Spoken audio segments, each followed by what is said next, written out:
देखिए, आज हमने भव्य बिश्नोई जी को टिकट दिया है और नौजवान है, 29 साल का, मेधावी है, बहुत अच्छी पढ़ाई किया हुआ है। राजपा का और भाजपा का गठबंधन बहुत अच्छा चला हुआ है। और बचपन में बड़े नटखट होते थे अध्यक्ष, और आपने भी उसको यहाँ से बोला दुष्यंत चौटाला दिल से साथ नहीं देंगे गठबंधन। नहीं, बिल्कुल दिल से भी साथ देंगे और तल से भी साथ देंगे। नहीं, बिल्कुल दिल से भी साथ देंगे और तल से भी साथ देंगे। नहीं, बिल्कुल दिल से भी साथ देंगे और तल से भी साथ देंगे। कलायत में कमलेश ढांडा जी, नायब सैनी जी के साथ भगवान वाल्मीकि प्रकट उत्सव में उपस्थित रहने का मौका मिला है। मैं सारी आयोजक टीम को बधाई देता हूं, वाल्मीकि समाज को आज बधाई देता हूं इस भव्य आयोजन के लिए, भव्य कार्यक्रम के लिए।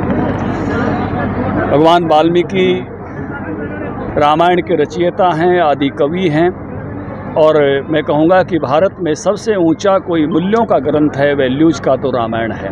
भारतीय संस्कृति का आधारभूत ग्रंथ है और जितनी वैल्यूज सिखाई एक ग्रंथ में जा सकती हैं उतने मूल्यों को सिखाने का आधार उस ग्रंथ ने दिया है कि किसी का पिता का धर्म क्या हो, माता का धर्म क्या हो, पत्नी का धर्म क्या हो, राजा का धर्म क्या हो, भाई का धर्म क्या हो, इसका एक पूरा का पूरा संदेश एक ग्रंथ के माध्यम से भारत को देने का प्रयास किया। मैं कहूँगा कि भारत की सनातन संस्कृति बिना रामायण के आगे नहीं बढ़ सकती। रामायण उसका मुख्य ग्रंथ है और हर भारतीय परिवार में, चाहे वो दुनिया में कहीं भी रहता हो, रामायण रहती है। और ये सच्ची भावना और श्रद्धांजलि महर्षि वाल्मीकि के प्रति सबकी है कि उस भाव के साथ रामायण को हर घर में रखते और पढ़ते हैं कि वो संस्कार हमारे आने वाली पीढ़ियों के जीवन में भी आएँ।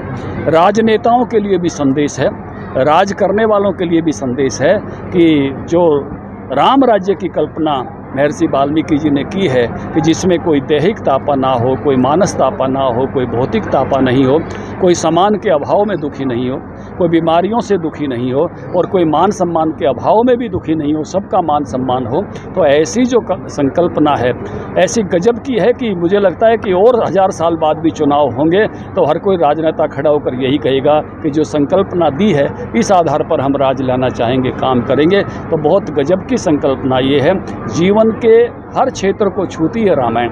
तो इसलिए ऐसे महापुरुष के प्रकट उत्सव पर उपस्थित होना हम सब के लिए सौभाग्य और श्रेय की बात है। समाज ने कुछ मांगियां रखी हैं और मंत्री महोदया ने और सांसद जी ने उनको पूरा करने का भी आश्वासन दिया है। मैं पुनः महर्षि वाल्मीकि जी के प्रकट उत्सव की, भगवान वाल्मीकि जी के प्रकट उत्सव की बधाई देता हूँ। अध्यक्ष जी, महर्षि वाल्मीकि विचारधारा के वाहक हैं आप, और आपकी सरकार में ही महर्षि वाल्मीकि जो भारत का पहला विश्वविद्यालय है कैथल की धरती पर, उसको स्थापित करने की घोषणा की गई। लेकिन आज भी उस विश्वविद्यालय को भवन की दरकार है, संसाधनों की दरकार है, और खुद अनुयायी हैं ओपी धनखड़ जी।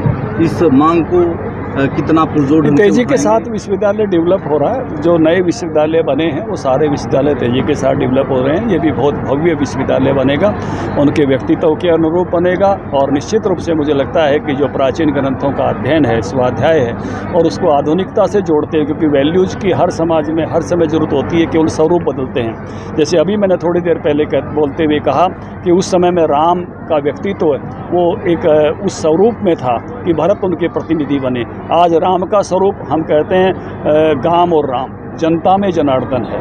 और उस जनता जनार्दन भी उस समय जैसे भरत को प्रतिनिधि बनाया था, आज भी प्रतिनिधि चुनती है 5 वर्षों के लिए, और अगले 5 वर्षों में फिर उसको चुनने का अधिकार होता है। तो जो उनकी वैल्यूज़ हैं, उनके नूतन स्वरूप के साथ भी उस विश्वविद्यालय में अध्ययन होगा।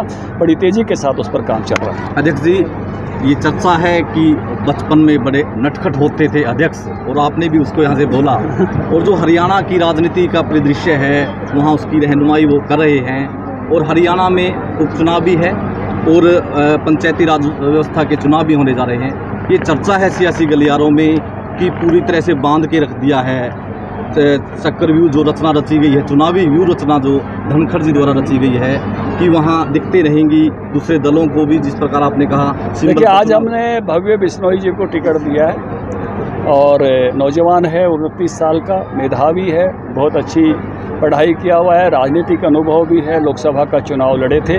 तो निश्चित रूप से बहुत शानदार जो है जनादेश मिलेगा, बहुत अच्छे मार्जिन के साथ भव्य विश्नोई की जीत होगी। और पंचायती राज चुनाव में भी हम जा रहे हैं। अभी कल तक 10 थे, आज एक चुनाव शायद रोका है, अभी मुझे समाचार मिला है। 9 स्थानों का चुनाव अभी है और बाकी सब स्थानों का चुनाव आदमपुर चुनाव के तुरंत बाद कराने वाले हैं, जहाँ तक मुझे इस बात का ध्यान आता है। तो मुझे लगता है कि नवंबर मध्य तक ये सभी चुनाव संपन्न हो जाएंगे। भारतीय जनता पार्टी पंचायती राज चुनाव में भी हमने ज़िलों पर छोड़ा है। हम अपने ज़िले की टीमों पर बहुत विश्वास करते हैं, भरोसा करते हैं कि हमारी ज़िले इकाइयाँ भी इस तरह से काम करती हैं जैसे किसी पार्टी की प्रदेश इकाई काम करती है। नगर पालिकाओं का चुनाव भी हमने ज़िलों पर छोड़ा था, अब जो जिला परिषदों के चुनाव का निर्णय भी ज़िलों पर छोड़ा है। तो मुझे लगता है कि बहुत शानदार तरीके से हमारी जिला इकाइयाँ पंचायती चुनाव लड़ेंगी और आदमपुर का चुनाव भी बहुत शानदार चुनाव रहने वाला है। आने वाले समय में हम और आप ज़्यादा समय, क्योंकि मीडिया की निगाह भी वहाँ रहेगी और पॉलिटिकल पार्टी के नेताओं को भी वहाँ अधिक से अधिक दौरे लगाने होंगे, तो अब उस क्षेत्र में मुलाकात होगी। अध्यक्ष जी, जो आज़ाद विधायक हैं उन्होंने प्रस्ताव रखा है भारतीय जनता पार्टी के नेताओं के समक्ष कि जो जजपा जो विधायक हैं जजपा से गठबंधन तोड़ लें, हम साथ देने को तैयार हैं। प्रदेश के अध्यक्ष आप हैं, क्या स्टैंड है पार्टी? जजपा का और भाजपा का गठबंधन बहुत अच्छा चला हुआ है और जहाँ तक जो मिलकर जुलकर सरकार चलाने का जो एक निर्णय हमने लिया था, उस सरकार को अच्छी चला रहे हैं। ये खबर मैंने भी अखबार में देखी, लेकिन प्रभारी जी से मेरी बात हुई थी तो इस तरह की कोई बात उनकी बातचीत में से नहीं आई थी। ये समाचार तो कई तरह की उसके आधार पर लिखे जाते हैं, बहुत सारी ऐसी गपशप के गासिप के आधार पर लिखे जाते हैं। तो इसलिए केवल उस पर ना रहकर जो 1 to 1 बातचीत हुई है, तो मुझे मेरी बात हुई प्रभारी जी से, सबने अच्छे सुशासन, गुड गवर्नेंस और अच्छे पार्टिसिपेशन की बात रखी। अंतिम क्वेश्चन सर, कि जो आदमपुर में उपचुनाव होने जा रहा है, ये चर्चा है लगातार और आपके कानों तक भी पहुंची है कि दुष्यंत चौटाला जो उप मुख्यमंत्री हैं, ये चर्चा वहाँ हो रही है कि दुष्यंत चौटाला दिल से साथ नहीं देंगे गठबंधन। नहीं, बिल्कुल दिल से भी साथ देंगे और दल से भी साथ देंगे। धन्यवाद।